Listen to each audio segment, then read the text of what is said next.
Right, okay, here we go then. Hello everybody, hello to you, Luke. Welcome back to the channel / Patreon. I'm pretty sure I'll be able to get this on YouTube. It's on YouTube anyway, but yeah, hello, welcome back. It's me, Mikey, back for a brand new reaction, and today we're going to be reacting to something a little bit different. Now, as you guys on the Patreon know, I've been reacting to episodes of The Simpsons that I've never seen before. Mostly very early episodes from the first 3 seasons. So yeah, this is kind of in relation to that. Earlier on, me and Luke were having a conversation about The Simpsons, and he sent me this video saying that he would really very much like to see my opinion of it, hear my feedback, my thoughts, because this video is called The Fall of The Simpsons, How It Happened. And it is by Super Eyepatch Wolf. It's not a channel I've ever heard of, but I'm been told his content is fantastic and that this video in particular is brilliant. So I'm really looking forward to it. I have got strong opinions on what I feel was the downfall of The Simpsons. You know, I've explained it during my reactions that I didn't watch it beyond a certain point because I did feel that it had gone downhill. And from what I'm told, apparently, according to Luke, this video... when this video was uploaded, The Simpsons was on its 28th season, and that, funnily enough, is... I mean, I've not watched, like, every episode from, like, up to series 28, but that is around the time where I started to think, do you know what, I can't watch this anymore. You know, it's when I just started to feel like the quality had declined, and... So yeah, we're going to see what I think. I'm reckoning there's going to be some similar views here to my own. So just before we get started, guys, just... don't forget, if this is on YouTube, I will do my best to get it onto YouTube. But yeah, if it is, don't forget to like the video, comment and subscribe. Luke's channel is in the description. Don't forget to go and check out his channel and his Patreon as well. Links for which are both in the description, as is a link for my Patreon. We've both got $1 tiers. Come and join us. And just because I'm using this guy's video, check out his channel if this is the kind of thing you're into. There's the name, Super Eyepatch Wolf. Go and have a look. So yeah, I just thought I'd say that just because, you know, I'm borrowing his video for this. But yeah, most importantly, check out mine and Luke's. Yeah, well, you're already on mine, obviously. But yeah, links are in the description for everything else that you might want to see that me and Luke are making content-wise. So yeah, we're going to get straight into this, and we're going to see what I think and see how it lines up with the theories and opinions that I've got. Luke's very excited about it. I'm very excited about it. And we're going to see what happens. But first, that was my little alarm just to let me... know that I've not registered my steps for the day yet, which I'm just going to very quickly do. Blah, blah, blah. Sorry. I did try and... yeah, I completely forgot. Yeah, never mind. That's not a problem. So there's that. There we go. That's everything done. I can just pop this on charge. Sorry about this. Sorry about the delay. I don't mean to delay any further. Yeah, that's what we're going to be watching, and we're going to see what I think. Let's watch... and be prepared for a bit of commentary, because there probably will be some. That you guys know me, I like to talk. You, Luke especially, know that. So yeah, let's watch and see what I think. Here we go. There is a show that airs every night on the Fox network from around 6 to 8 p.m. And it's an animated series about a family of 5, Homer, Marge, Bart, Lisa and Maggie. And it's not an exceptionally entertaining show. In fact, it's downright mediocre. But what's so unusual about it is that the show goes by the golden days, The Simpsons. And the reason this is so strange is that it bears a striking resemblance to another animated TV series from the early 90s, one also called The Simpsons, which... He had me going there. I thought this was going to be a full slag-off video. No, okay, I'm with it, yeah, it was just nice little intro there, comparing the new to the old. Okay, I'm with it. I'm fine. I was preparing myself there for a bit of a rant. Like, what? I'm glad I didn't start. So yeah. Many people, myself included, consider the greatest piece of television of the 20th century. But make no mistake, no matter how similar these two appear, no matter what surface level resemblances exist, these are not the same show. No. And this, friends, is the story of how one became the other. How one of the best and most influential TV shows of all time became just another sitcom. This is the fall of The Simpsons. How it happened. So, to keep this outside the realms of my own subjective opinion, we're going to chart The Simpsons' decline off the IMDb user review data, collected from nearly 300,000 individual episode reviews, aggregated over the show's 28 seasons, which looks like this. Yikes. Yeah. And so the conversation is, how did we get from the Simpsons mania of the 90s to present day, where the show is now widely referred to as Zombie Simpsons? Zombie Simpsons, that's where it came from. Luke sent me that phrase earlier, Zombie Simpsons. I don't know if it's fair to say it was from Series 12. I mean, my fanship of this show tends to be, I'm just going to use this little chart here, right? So the arrow is, my fanship of this show tends to go, these are the solid episodes that I can watch pretty much on repeat. Series 4, obviously this is discounting the earlier series that I'm reacting to. Obviously I've since come around to those. But my normal era of this is Series 4 to Series, I'd say somewhat 15 or 16. 16 has got some great episodes. So are 17 and 18. But it's not, I can't sit and binge those like I can this section. You know? But yeah, I do agree. I would say from maybe 19 onwards, and my opinion on this, I'm just going to say this before the video gets going properly, and the guy hosting it does his explanation. I'm just going to say that I think society changed it. You know, I think the inclusion of mobile phones, especially smartphones, I think it feel like it kind of interrupted a lot of the story arcs that made it great early on. You know, how many great stories were there where somebody couldn't get a hold of Homer, or I don't know, someone didn't know something was going. Like take the episode with the chili, for example. You know, where Homer takes the chili and he goes a bit. That episode where Marge is going to great lengths, even to smoking, to cover up the smell of chili. Whereas if that episode were to be made later, around this era or even now, it would be impossible to hide it from him. He'd be able to look through his phone. There'd be that many outlets for him to find it out. But what made that so funny in the early part of that episode was that it was Marge's idea of hell. She was going to such lengths to hide it. So that's what I mean. I think society's come into play. I think the way the world works changing has come into play. I mean, I'm not going to go right into it because I don't do politics on this channel, but I feel like The Simpsons panders to the modern day narrative that is projected so heavily on the media. Yeah, I feel that it was a problem later on, in my opinion. But yeah, we're going to see what he reckons and see if it tallies. And to understand this, as well as the gravity of its decline, we need to first go back to the series' origins. TV of the 80s was a very different place than what we have today. I loved the old first half of cartoons the as a kid. decade was dominated by soaps like Dallas and Dynasty. In its later half, we would see the Dynasty. return and rise of the TV family sitcom, with shows like Different Strokes, Alf, and Family Ties dominating primetime TV slots.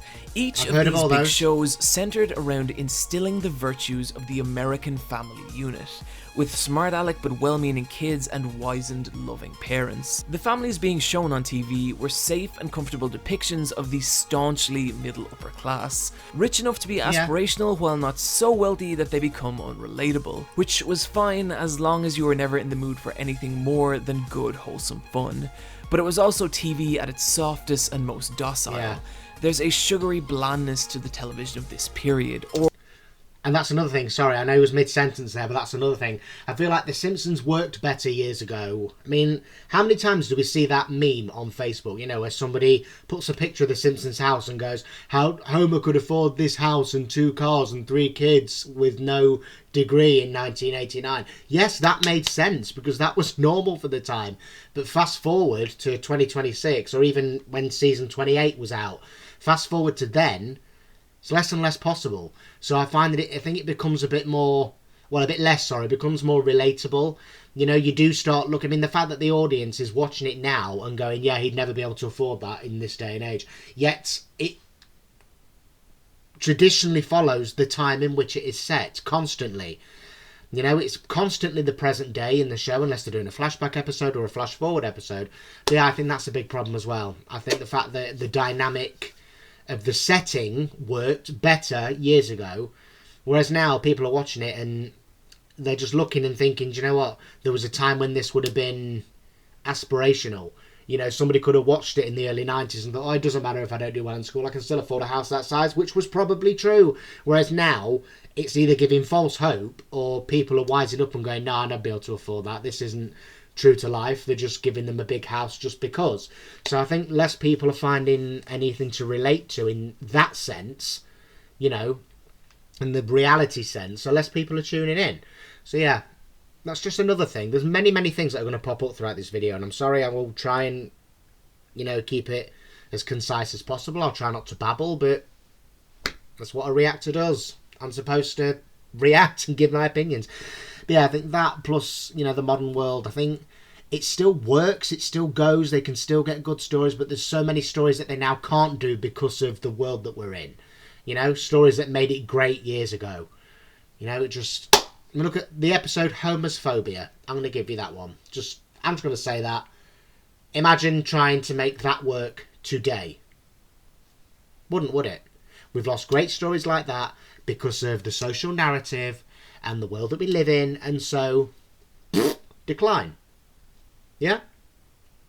Anyway, carry on. Or as Matt Groening referred to it, the zombification of the American family. And it seemed like this was the way family sitcom was going to stay, right up until the last dying breath of the 80s, when on December 14th, 1989, 2 weeks before the closing of the decade, the Fox network aired the first episode of The Simpsons. I've seen that since and in then, doing so, completely recently transformed television as we know it. It was dark, it was satirical, and it was hilarious. Oh no, this could be spoilers. Rather than embrace the virtues of the American family like every other show of that time, The Simpsons seemed to be actively mocking them. It's a little hard to imagine given the modern media landscape. Skip back a bit, sorry, because yeah, I was too busy seeing the footage then, I wasn't completely listening, sorry, I'll listen again. And in doing so, completely transformed television as we know it. It was dark, it was satirical, and it was hilarious. Rather than embrace the virtues of the American family like every other show of that time,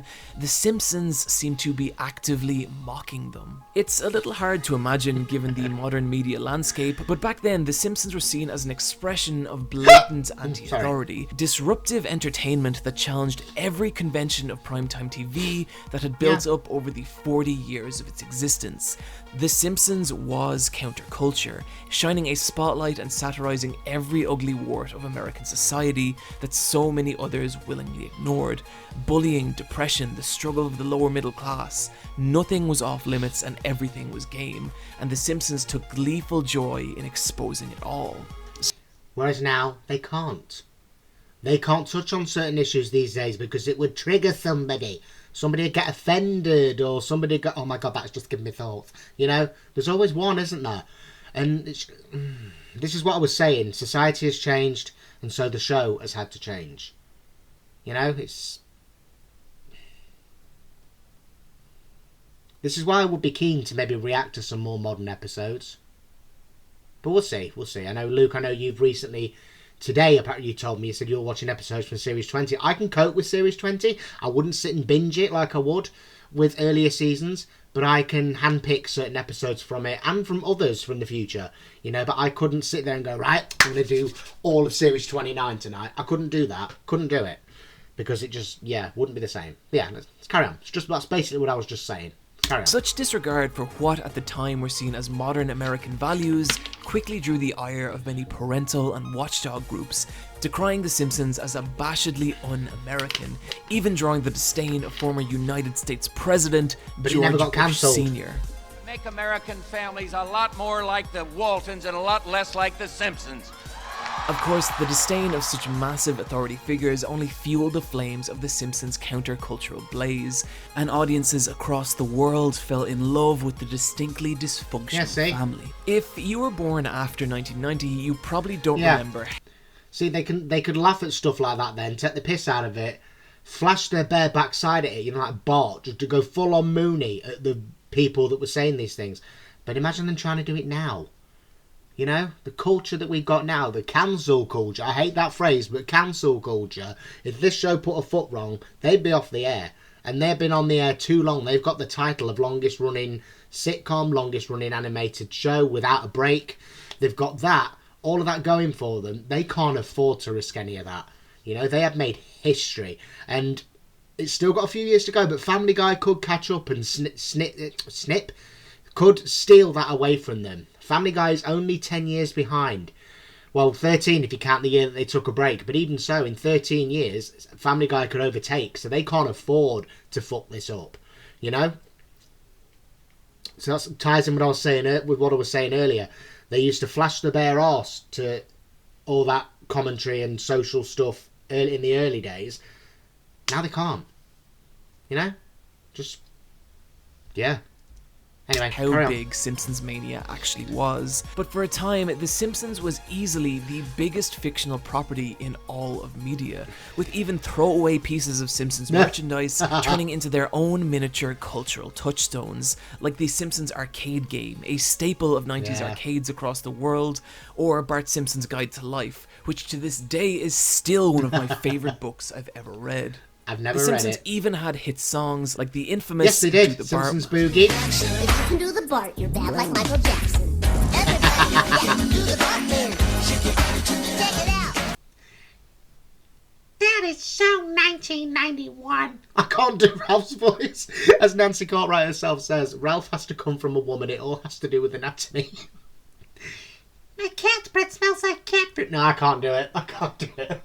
I'm learning. No, it's impossible. I can't do his either.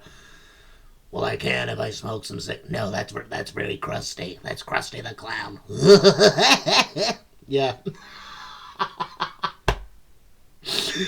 Oh, dear. Stop messing around and watch the damn video. Stupid bastard. And so Simpsons Mania blazed on. But what truly made the show special was 3 core principles, each of which could be represented by one of the show's 3 creators. The first of which was Matt Groening. Groening was the one who conceived the initial premise for The Simpsons. He first came to prominence with his uniquely warped counterculture comic, those Life old in drawings. Hell. And if you go back and read this comic now, it's incredible how much of early Simpsons' rebellious spirit exists in it. And it's this disdain for authority and convention that gave classic Simpsons the edge it had. The second major creative force behind the show was Sam Simon. A veteran writer of TV sitcoms like Taxi and Cheers, Simon was the person who took Groening's rebellious concept and gave it form, turning it into an actual TV show. He was the one who hired and led the original writing team, and instilled the idea that the comedy of the show should always be grounded in its characters, and not just be a string of cartoonish gags, which gave the characters a real weight and honesty while also keeping the show consistently fleshed them out. The third and final major contributor to The Simpsons was a little more hands-off than Simon and Groening, but arguably just as important, and that was its producer, James L. Brooks, who not only was the one pushing for the series to get made in the first place, but also largely credited as being the person to bring a heart to The Simpsons. While not on the actual writing staff, he'd often come to the yearly story retreats and was always keen to encourage ideas that were more emotionally resonant than they were satirical or comedic, often pushing episodes that featured Lisa or Marge as the protagonist, and is even credited at penning the beautifully bittersweet moment from the episode Lisa's Substitute, where Mr. Bergstrom hands Lisa a note that simply reads, "You are Lisa Simpson," before disappearing from her life forever. Rebellious satire, comedy grounded in character, and heart. That's where she got that from. There's an episode, I don't know which episode it is, but Marge writes her one of those. And she's like, I already have one of those. And there's a framed picture. I didn't know that, but that's obviously from an early episode that I haven't seen. Hence my reactions to the early episodes. So that one will probably come up eventually. So yeah. I thought that seemed familiar. Yeah. I don't know the context of the episode. I can't comment, but yeah. These men and their ideals were at the core of The Simpsons, something that is plainly obvious by the fact that you can still see their names listed at the start of every episode. Of course, that's to say nothing of the actual writing staff who were also heavily involved in the development. John Swartzwell, John Vitti, Conan O'Brien, David M. Stern, these and many others were the exceptionally talented writers that made up the early staff of The Simpsons. And while Groening, Simon and Brooks oversaw the show's creation, these were the people that crafted each and every episode. One thing that becomes abundantly clear after going through enough old interviews with these guys is the incredible amount of work that went into each and every script. A team of roughly 12 writers would work multiple long 11-hour days on a single episode. And it's a little hard to imagine now given how seamlessly the comedy in classic Simpsons flows, but I think once you start to break down the way these jokes work, the effort behind them becomes abundantly clear. Oh yeah, definitely. Let's take one of my favourite moments from one of my favourite episodes, Bart sells his soul, in which Bart sells his soul to Milhouse for $5. And after a run of bad luck and a rather horrifying existential nightmare, he realises what a mistake he's made and journeys out late into the night in order to find Milhouse and reclaim his lost soul. Through suffering and prayer. This happens.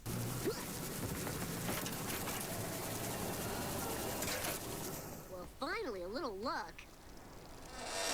And break.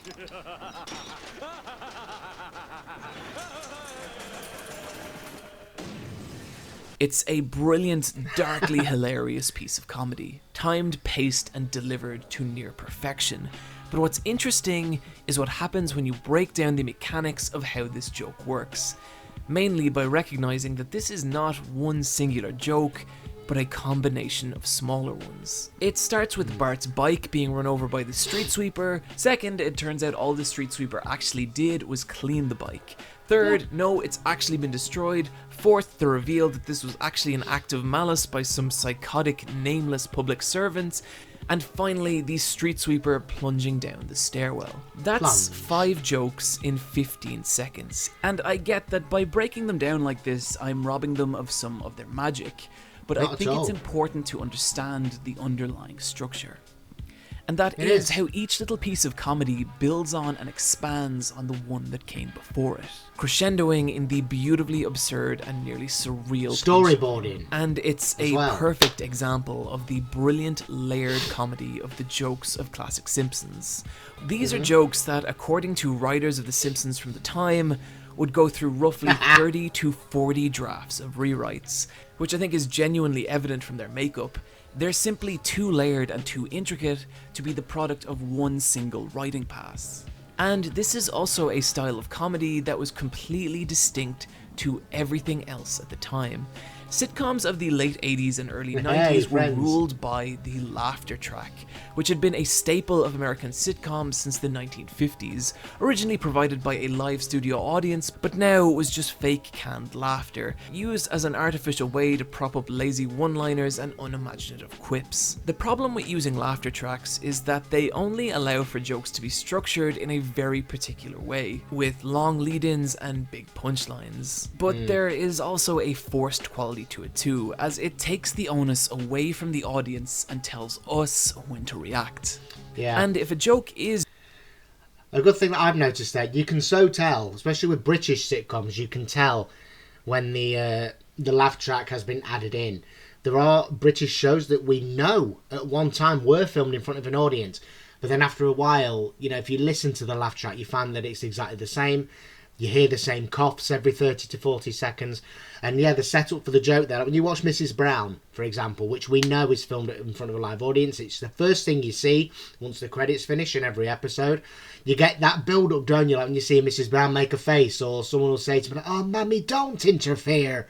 And the audience starts going, "Oh, me, interfere. Feck off."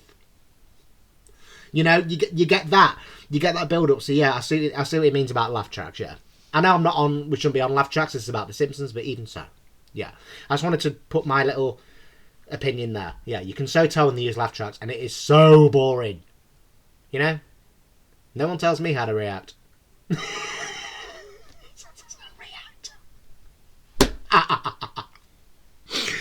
Oh dear. Yeah, that's all me. The reaction is all me. Genuinely funny, then surely we don't need it to be pointed out to us. And if you want to True. see some proof of this, Big Bang just check Theory. out what an existential nightmare the Big Bang Theory turns Nightmare? into when the laughter track is removed. Sorry I'm late. What happened? Nothing. I just really didn't want to come. Ugh. Not only is there not a laughter Hold on. track in The Simpsons, That was filmed in front of an audience, though. I've seen loads of behind. Mind you, probably not every single episode, probably not every single scene. I understand that. But yeah, I know sometimes with sitcoms, especially if they film like on location, they get an audience to watch it and then record the laughter of the audience watching it. So yeah, maybe some of it wasn't filmed in front of an audience. Maybe some scenes were reshoot. I get what he's saying, but yeah. I know the Big Bang Theory did have a studio audience. So yeah. Anyway. there straight up could not be one. The pace, rhythm, and subtlety of the jokes didn't allow for it. Take our previous Street Sweeper gag. The way the joke is interconnected and paced means there's no space for canned laughter. The only place you could put it would be right at the end, and by doing so, you would ruin the darkly surreal atmosphere the joke establishes. And so, in disregarding the biggest crutch of TV sitcoms of that era, The Simpsons created a different style of comedy to anything else at the time. One that was consistently creative, surprising, Oh, it's computer. and Oh, dear. hilarious. And yet, despite how exceptionally the show delivered its comedy, it never did so at the expense of its characters. I think the True. I dread to see what Smithers' screensaver is now in the world of AI. Oh, I don't know. key to what makes these characters so distinct and memorable is that each one operates off a very specific set of conflicting beliefs and motivations. Take Homer, for example. He's an emotional man, equally prone to bouts of both intense joy and excitement, as well as fits of blinding rage. Yeah. He's unintelligent and slow-witted, but not just that. He was also gluttonous and extremely lazy, and this aspect of his character would often He prove sleeps. more detrimental to him than his low intelligence. He was also an optimist, often choosing to ignore problems until they became unavoidable, but also just kind of wanted to be left alone, to go about his life his own way and enjoy the little pleasures of it on his own terms. And lastly, he really, really cares about his family. These are the core traits that define Homer Simpson. These are the motivations and beliefs that determine each action he takes. And in any given scene, you can see one or more of them pulling him in different directions. In other words, there was a consistent internal logic to Homer. No matter how outlandish the situation he was in, Homer could always be expected to act like Homer.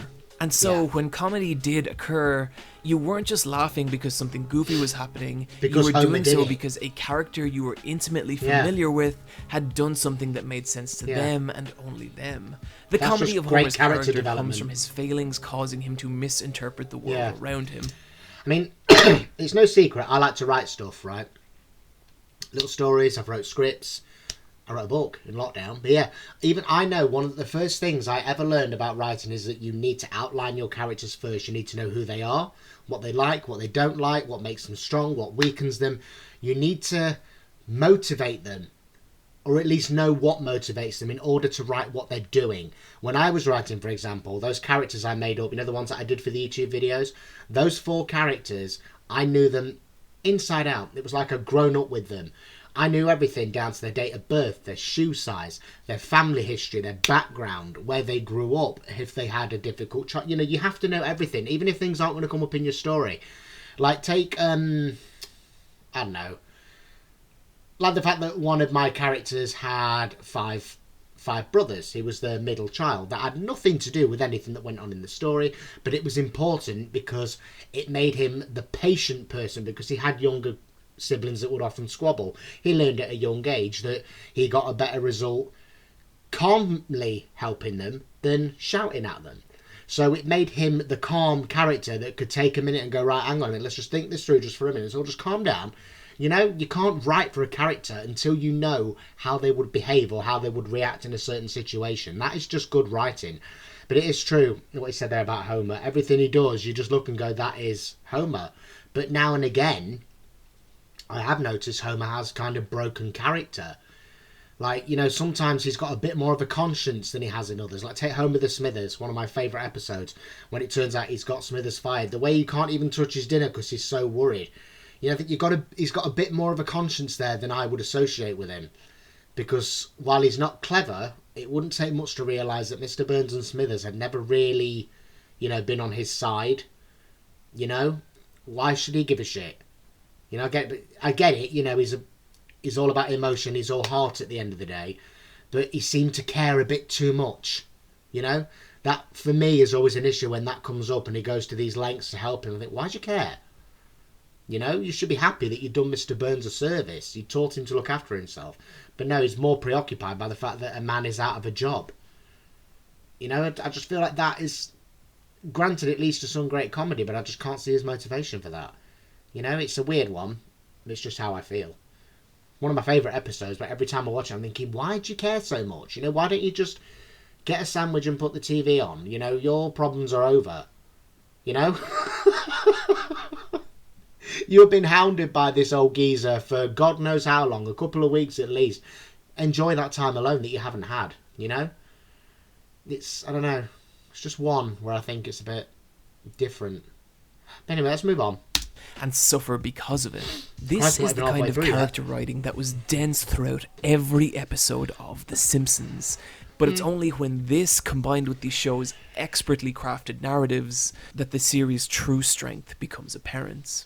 Even when the show ventured into its more surreal territory, which it often did, there was always the feeling that each story had something to say, from accepting one's own mortality to corruption in politics, and even the nature of the human soul. 90% and yet it of the did show all is this corruption. with a sincerity that never felt patronizing. And so, The Simpsons delivered classic episode after classic episode, like the touching, poignant Lisa on Ice, the genius season-spanning cliffhanger Who Shot Mr. Burns, and the irreverent, hilarious last exit to Springfield. These and so many others are some of the finest pieces of television ever crafted, and cemented The Simpsons not only as one of the greatest TV shows of all time, but as a bona fide worldwide cultural phenomenon. The Simpsons, it seemed, was unstoppable. They had it in the bag, it was there. And then Season 8 happened. 8? The 8th season of The Simpsons is... I won't go that early. Odd. It's still home to a lot of classic stories, in particular the episode Homer's Enemy, which is the all-time highest-rated episode of the entire show. But when you look at this season closely, things were beginning to change in subtle but meaningful ways. The rock-solid narrative commentaries of the earlier seasons were gradually giving way to stories that were growing increasingly more nonsensical. Homer became a heavyweight boxer, Bart started working at a burlesque club, Marge got involved with both the Italian mob and Japanese yakuza, and the family hired a magical British nanny. And I like all these episodes. Hang on a minute, is he kidding? So you're trying to say that there was no outlandish episode like that before Series 8? Okay, just off the top of my head there, we're going to look at the outlandish episodes of earlier series. What about Bart offending the entire country of Australia because he didn't hang the phone up? Like that would ever happen. Taking bullfrogs. Well, granted that could happen, but even so. The entire country of Australia being angry at a 10-year-old boy for making a prank phone call? Really? I can't see that myself. I mean, even before that, the idea of, you know, Marge getting into a social club because she's bought a Chanel suit. You know, what else? So I'm just trying to think off the top of my head. I know this might be proving this guy's point, but I didn't come prepared for this kind of thing. In my opinion, Series 8 is a great one. It's one of my favourites. But I think those outlandish tales cemented it in a different way. I think, you know, you come to expect them, but yeah, granted, one or two. I mean, Deep Space Homer, there you go, there's another one. Series 5, Homer goes to space, really? Homer Simpson in space? Really? You know? Yeah, there's plenty of earlier episodes that have a similar theme, so I do disagree with that, I've got to say. But what they represent is the start of a pivot away from satire straight into the absurd. A pivot that's full significance would only truly come to light a season later with the infamous episode that was a The ridiculous Principal story. and the Pauper. I It's don't an like that episode one. largely reviled by the hardcore Simpsons fanbase, and was originally written about by Simpsons authority Charlie Sweatpants in one of his many fantastic blog posts about the show. Like a lot of seasons 8 to 10, the episode itself isn't particularly bad, and there's even some great jokes in there. There But are, the but I don't problem like that comes episode. from how it shatters the fictional integrity of one of the show's most beloved characters, Principal Seymour Skinner. Skinner, like so many other of the supporting cast of The Simpsons, is a geniusly written character. Designed as the He direct annoys me. antithesis to Bart, Skinner is a rigidly authoritarian abider of rules and a I watched an episode last night with him in it. I'm not going to give anything away for Luke, mainly, in case you haven't seen this one yet. But last night I watched an episode where he literally attempted to kill a child. He fully knew what he was doing, fully aware of what he was doing. Granted, it was some kind of revenge, but even so, he attempted to kill a child. And, but yeah, that one where it was revealed that it was an imposter, that one was just too ridiculous. Especially considering the earlier episodes showed like images of him and his mother when he was younger. You know, there's just all kinds of things wrong with that one for me. And then they all just wipe the slate clean at the end and go, well, we'll just pretend this never happened. Mr. Tamzarian never existed. You know, you've always been who you say you are. You know, that one is ridiculous. I'll give him that. That one's really... That is one that I skip because it just... You know... But anyway, strict believer in hierarchy and order, used to hilarious effect in the episode The Boy Who Knew Too Much. At the centre of Skinner's character and what made him this way is his upbringing by his tyrannically oppressive razor-tongued mother Agnes. He wouldn't have that And if he the didn't meet pair it till were a later. hilarious commentary on what overly authoritative parenting could do to a person. They are a hilarious duo. I have to my mother's watchful eye and swift hand. Oh, there's Mother now. Watching me. Well, they have a right to be here. It's school business. It's a bit of a Norman Mother, that Bates sailor thing. suit doesn't fit anymore. I think we should go. It's dark, comedic Simpsons brilliance, emblematic of how Simpsons of the 90s handled its characters. And in 22 short minutes, the Principal and the Pauper undoes all that. The entire episode is based around the premise that the upbringing that made Principal Skinner who he is and is so integral Wasn't to his his character upbringing. never actually happened. Instead, the That is character one episode we where thought I'll was Seymour agree. Skinner is actually Armin Tanzarian, a street punk from Capital City who switched identities with his MIA officer after returning from the Vietnam War. It's not the first time The Simpsons delved into absurdist storytelling. Various episodes from even the earliest seasons would occasionally dabble in this kind of immersion-shattering narratives, but throughout them, we could always rely on the characters to act like the characters.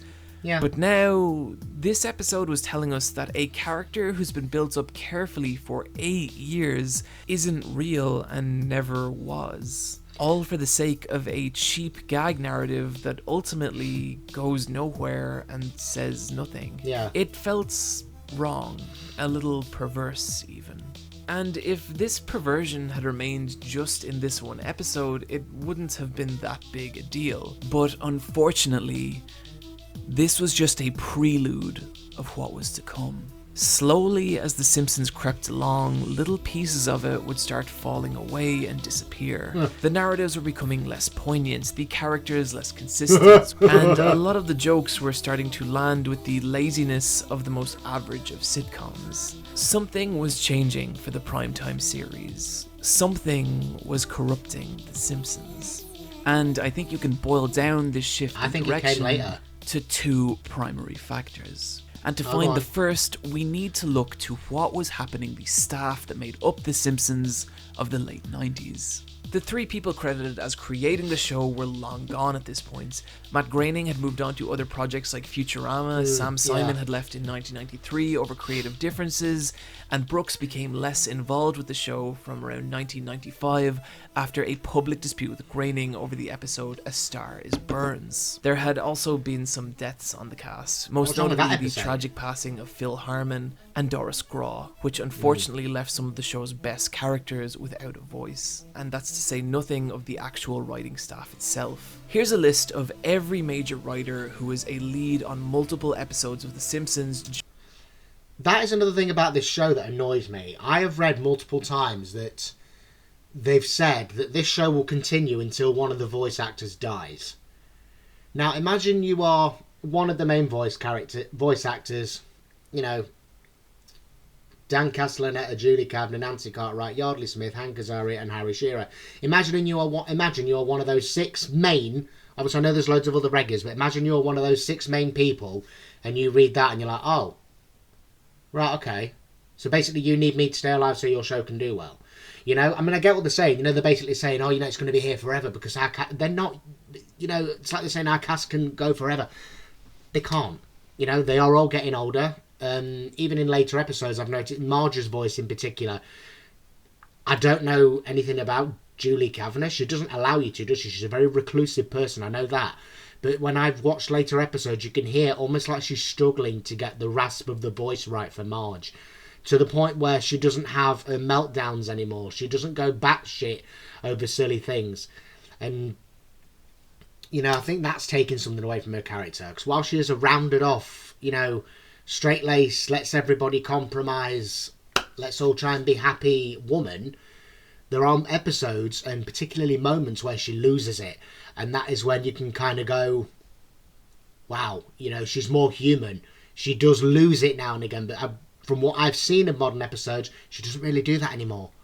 Because I don't think it's possible for her voice actress to do that. But she might. I could be wrong. I have not seen every newest episode, obviously. But I mean, I could be wrong. But from the ones I have seen, I've not known her do it for quite some time. But yeah. The creative differences over A Star Is Born. I thought that was a good episode. What creative differences could there be there?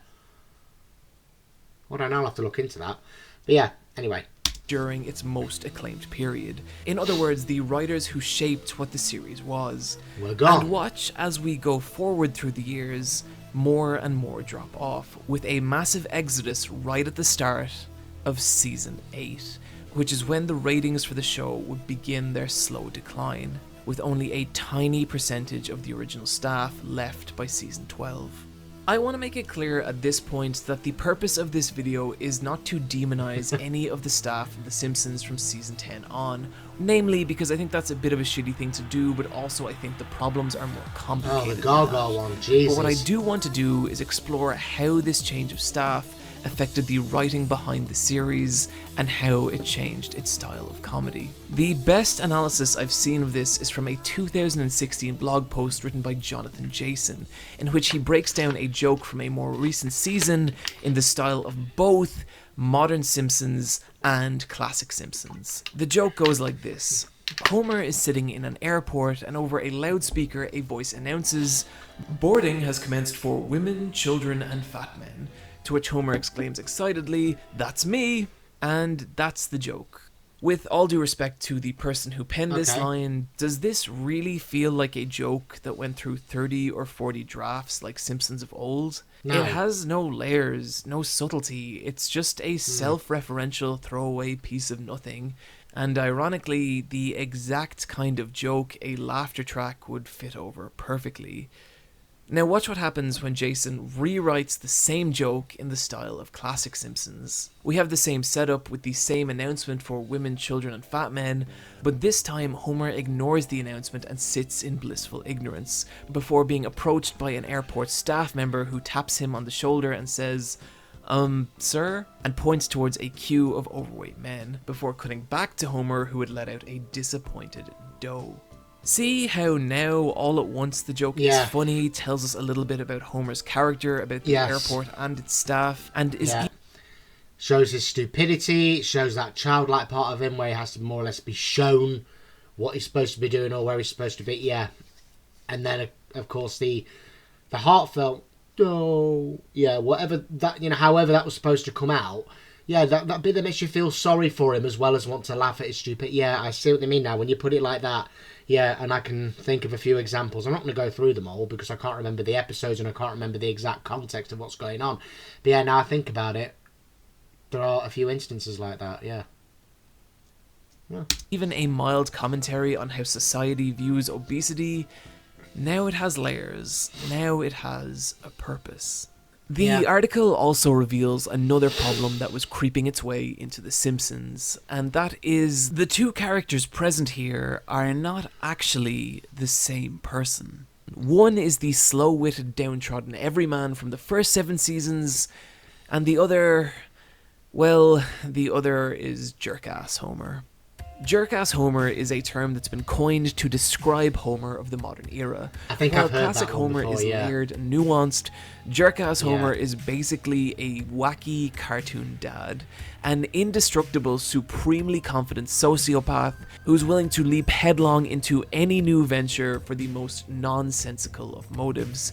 There's little rhyme or reason to his actions, and the lens of satire was now being turned firmly inwards, with many of Homer's jokes being lame, self-referential one-liners of a far weaker show.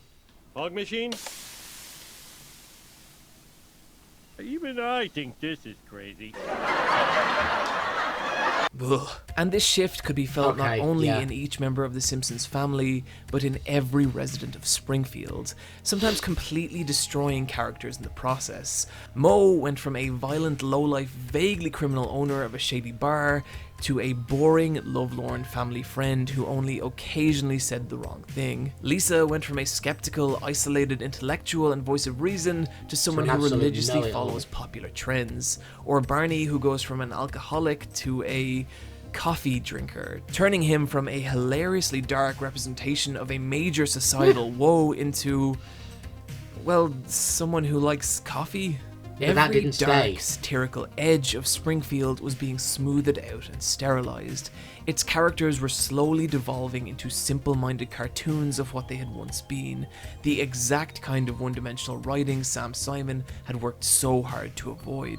The second major reason for the show's change is a little less tangible. The Simpsons was born out of a complete disdain for the status quo, a hatred for the neutered, zombified version of the American family that sitcoms of the late 80s depicted. And this anger gave The Simpsons its cynical edge it used to tear through pop culture of the time. But now, 10 years later, The Simpsons was no longer a cruel and biting attack on popular media. It was popular media. The pop culture landscape that the show had been created to lampoon had been utterly obliterated.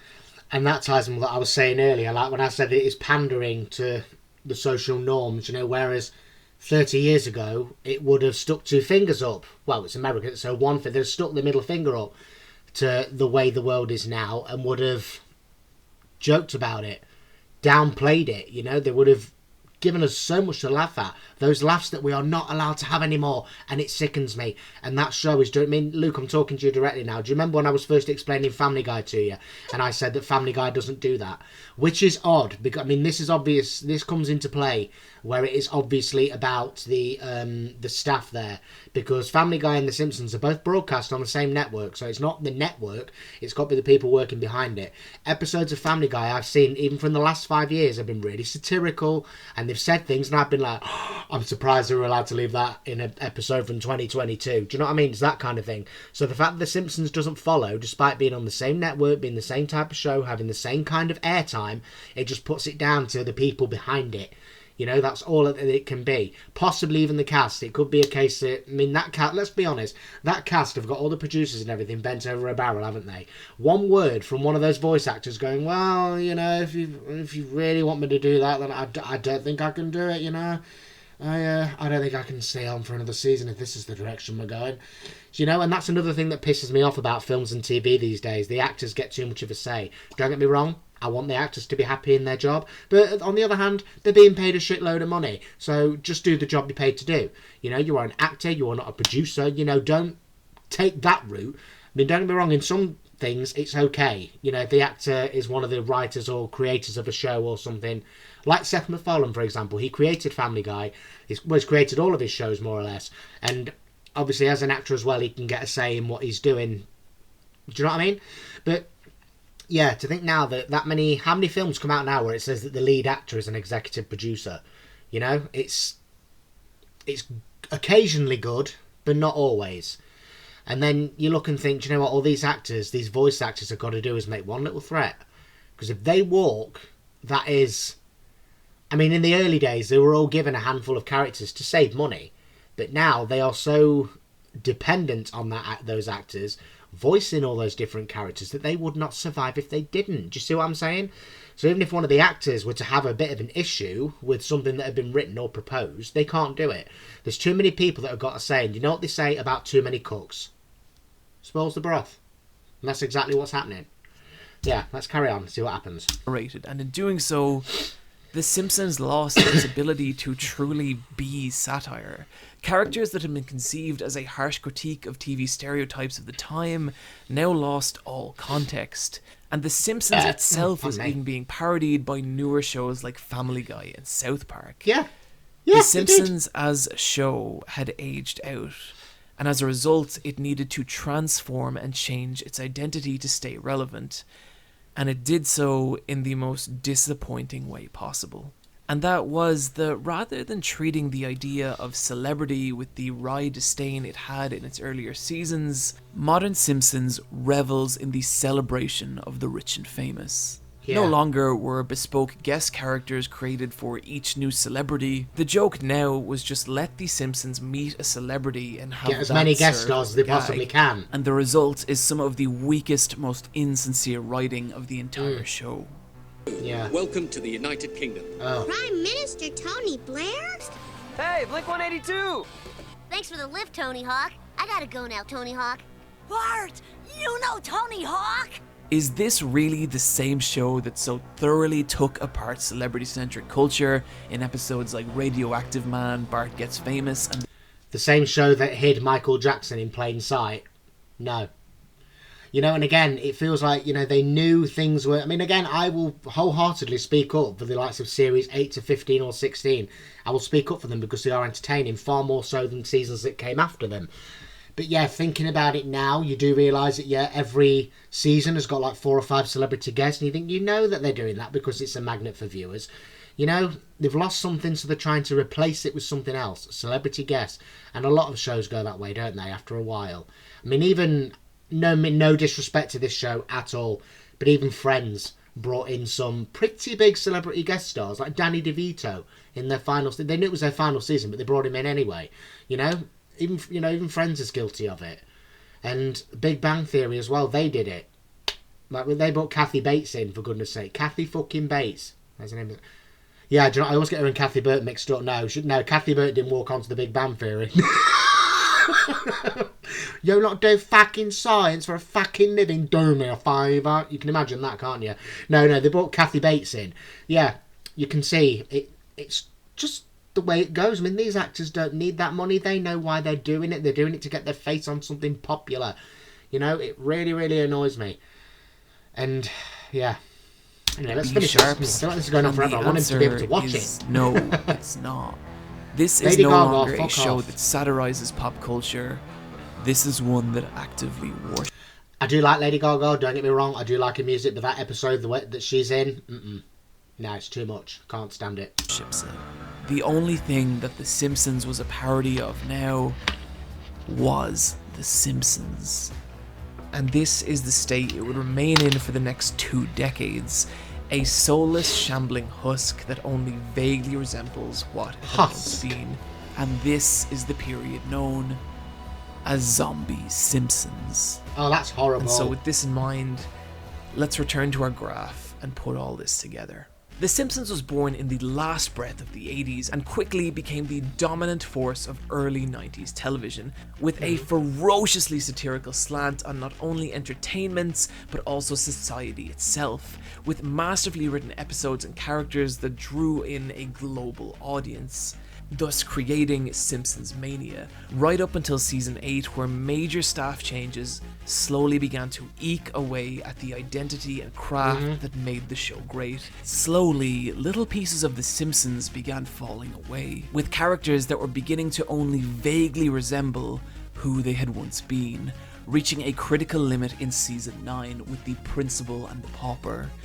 And thus, the show begins relying more and more on outlandish plots and absurd, self-referential writing. Until season 12, when now a decade away from the media landscape it had been created as a response to, the show ages out, and in an effort to stay relevant, transforms its relationship with pop culture, and in doing so, snuffed out the final spark that made The Simpsons what it was. And so, Zombie Simpsons is born, which would cause the legendary series to fall into a decline that is still happening today, bottoming out at its most recent season 28, with the lowest ratings of the series' entire history.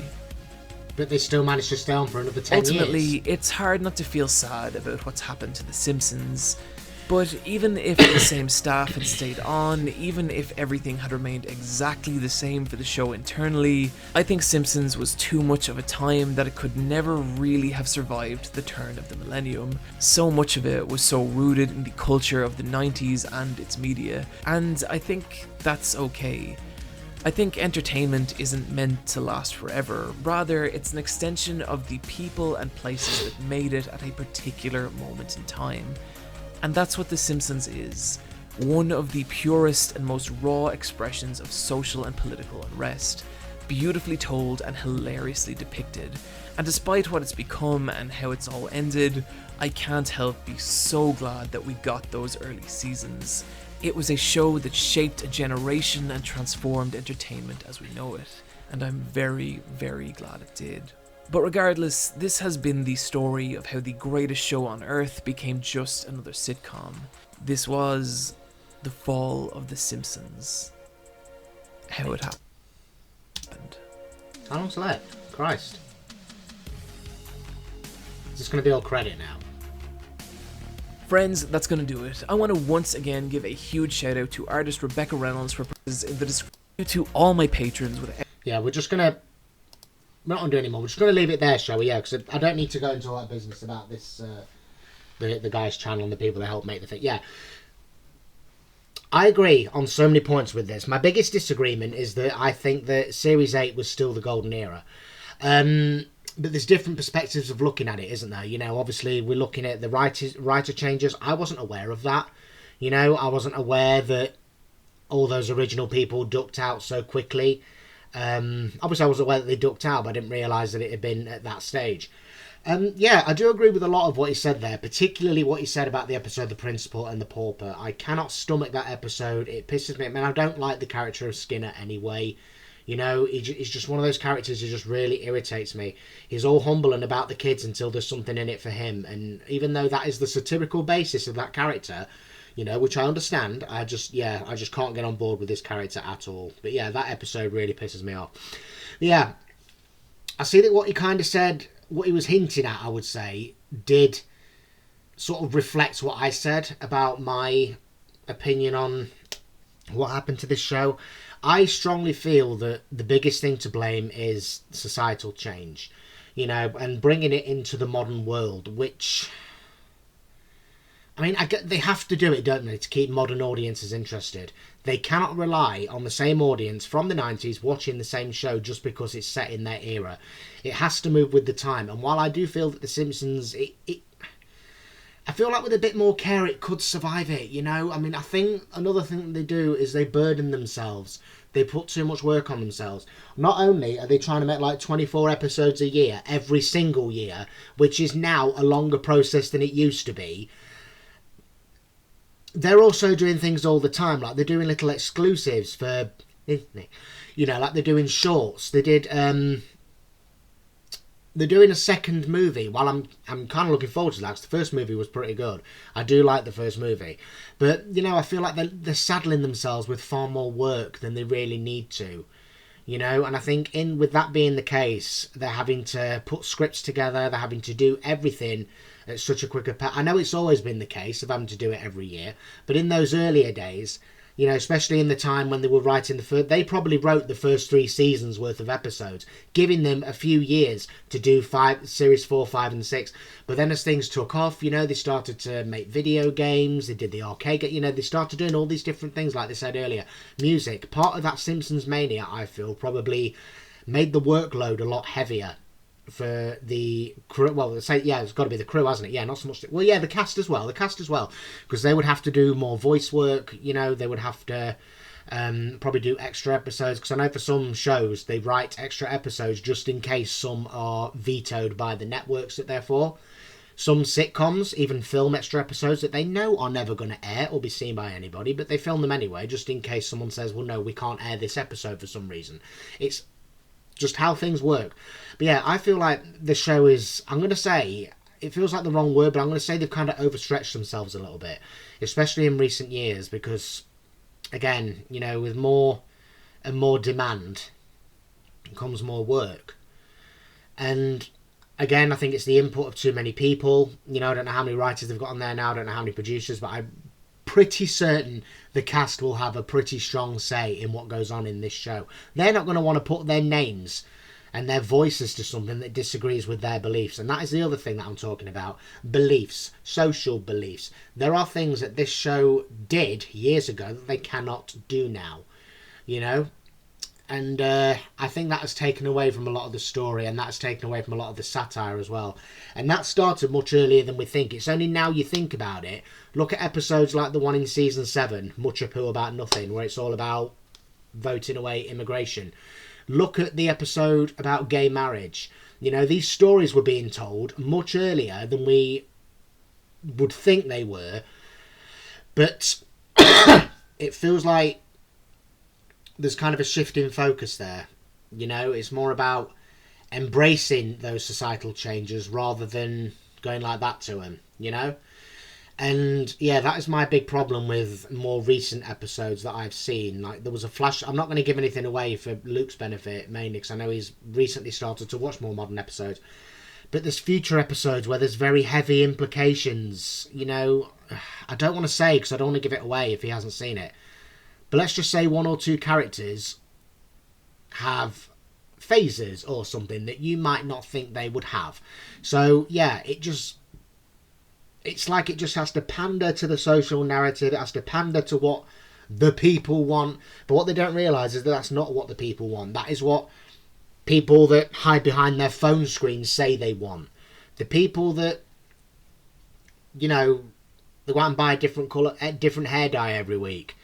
You know, they cut the hair as if they've done it without a fucking mirror, in the dark, pissed up, and then they dye it a stupid colour. They're the ones that are going, oh yeah, we need to see more characters that are like this, and I don't feel like this character represents me in any single way. And oh yeah, we need a character that wants the gender-neutral toilet. You know, I feel like this is a lot of the thing, and this is what the writers are.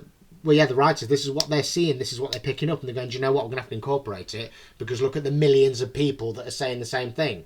And then they have to go and do it, because they're going to lose that audience. There's so many factors, and while I do believe that it can survive the test of time with a bit of extra TLC, it does feel like bringing it up to the modern era has, again, it's taken away from a lot of things. I mean, I've said this to Luke, I've said this during commentaries on my other reactions, especially to older shows where I've gone, yeah, now that wouldn't happen today because it would just be so easy to get your phone out and Google this or ring somebody up and ask them.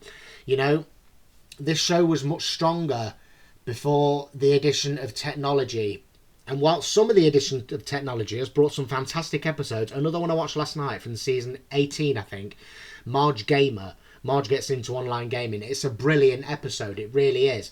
And that fully exhibits her character. You know, how she tends to get involved with things, and you know, it's about her doing something for herself, something she can enjoy, and you know, yeah, that really fits with her character. And it's a great episode, and that's what I mean. You see, with that kind of love and care, you can make a great episode that features things that are probably dragging it down a bit. Again, how many episodes years ago, the plot of which could have been solved by a phone call or a FaceTime or a Google search.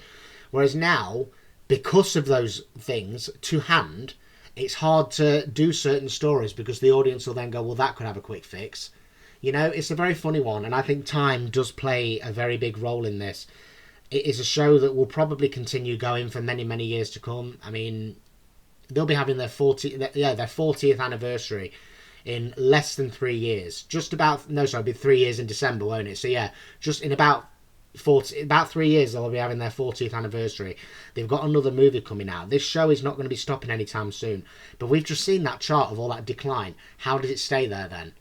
Because most shows, if they go below a certain number of viewers, they get cut, they get cancelled. How the hell has this show survived another 10 years if the figures were starting to slump out 10 years ago? It just makes you wonder. I mean, I understand. I mean, Luke told me earlier, he reckons from season 34 onwards it does pick back up again. Maybe they had a bit of a shake-up. I don't know. I'll have to watch those episodes and find out. But yeah, this has been very informative. This has opened my eyes to a fair few things, and it's made me further believe that, yes, there is a certain point in this show's run where it has dropped. It must have picked back up again. It must have done, because this show must cost millions. These voice actors are some of the highest paid in the world.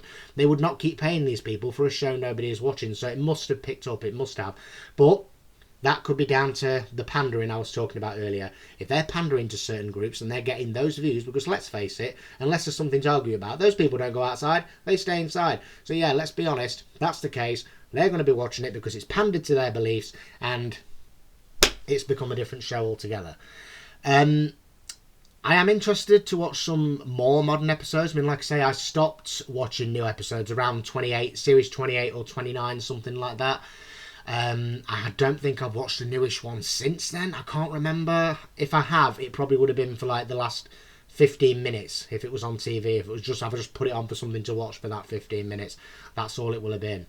But yeah, this has been very informative, very helpful, and I've been able to get some opinions out there, and I'm really grateful I got the chance. So thank you to Luke for sending me this. I really hope you've enjoyed the reaction. If there's anything you want me to elaborate on, I'm happy to make a part 2. Because of the time, and it's 1 o'clock, Jesus. How long have I been filming this? Christ, an hour. Right, yeah, I'm going to get this wrapped up now and get it uploaded for you. I think I've said all I've got to say. Let me know what you think. Everybody else do the same. Like the video, comment, subscribe to the channel if it's on YouTube. Thanks for supporting me on the Patreon if that's where you're watching. Check out the Patreon if you're not on it. Check out Luke's channel. Links are in the description. Yeah, if there's anything else you want me to elaborate on with that, Luke, let me know. I'll be happy to. But yeah, that's my thoughts and feelings on this video. It's a great video, very well put together. He's a great presenter. He really knows what he's doing. He knows what he's talking about. He does know the show, absolutely, like you said earlier. And yeah, it was really great, really informative. I disagree with him on some bits, but strongly agree on others. So yeah, I'm going to get going now, get it uploaded. Thanks for watching, everybody. Have a good day, / night, depending when you're watching, and I'll see you very soon for my next reaction. Take care, guys. Ta-ra.